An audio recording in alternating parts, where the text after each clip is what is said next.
nous allons parler des méthodes pédagogiques. Il existe 5 principales méthodes pédagogiques. La méthode expositive, la méthode démonstrative, la méthode interrogative, la méthode de découverte et la méthode expérientielle. Dans la méthode expositive, c'est ce qui se passait avant dans les amphithéâtres. Le formateur est détenteur du savoir. Il délivre donc des connaissances de façon structurée aux étudiants qui sont assis dans l'amphithéâtre. Les étudiants sont donc en position passive. L'inconvénient, c'est qu'au bout d'une dizaine de minutes, un quart d'heure, ils peuvent perdre le fil du cours. On peut rendre la méthode expositive plus intéressante en donnant des exemples précis, en projetant des images marquantes ou même en faisant un système de vote avec des cartes de couleurs différentes. La méthode démonstrative, le formateur démontre une action. Par exemple, il peut mettre une personne en position latérale de sécurité.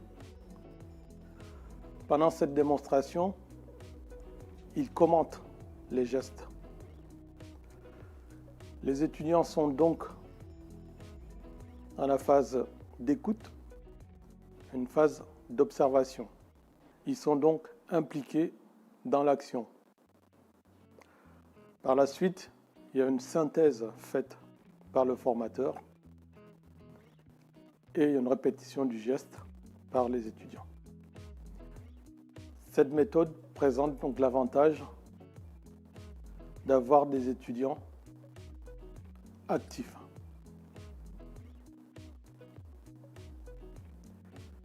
La méthode interrogative, à l'aide d'un questionnement,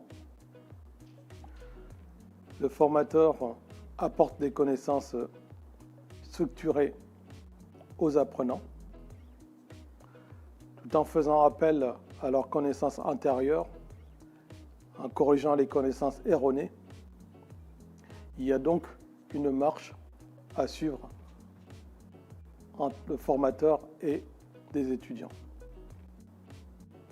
C'est une méthode qui implique entièrement l'étudiant. La méthode de découverte ou méthode active,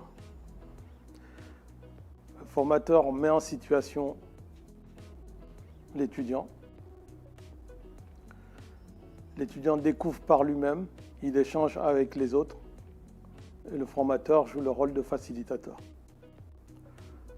Nous reviendrons plus en détail sur cette méthode dans une autre vidéo. La méthode expérientielle, l'étudiant construit son savoir en réalisant une expérience. Le formateur met donc à disposition le nécessaire pour que l'étudiant mobilise ses connaissances cognitives, comportementales, affectives et physiques. Ensuite, il tire les conclusions de son expérience. Je vous remercie d'avoir suivi cette vidéo et je vous invite à consulter nos autres vidéos.